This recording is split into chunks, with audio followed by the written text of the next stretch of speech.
Попкорн чак-чактарын дайындаймыз. Сіздерге керемет идея. Дастарханда әдемі дәмді көрінетін бұл чак-чакты алда келе жатқан Құрбан айт мейрамына міндетті түрде жасап көріңіздер.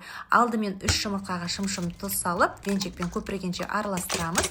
Оның үстінен қопсытқышпен електен өткізген ұнды салып, жұмсақ қамыр елеп, сиропты дайындағанша енді тындыруға қалдырамыз. Сиропқа су, қант, лимонның бір тілімін салып қайнатамыз. Енді біздің сироп дайын болған кезде, салқын суға осылай салған кезде қатаю керек. Сол кезде астын өшіріп, балымызды саламыз, сироп дайын.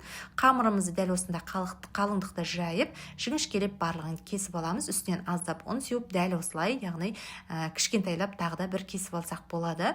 Қатты қызып тұрған майда чак-чактарымызды қызарғанша пісіріп алатын боламыз.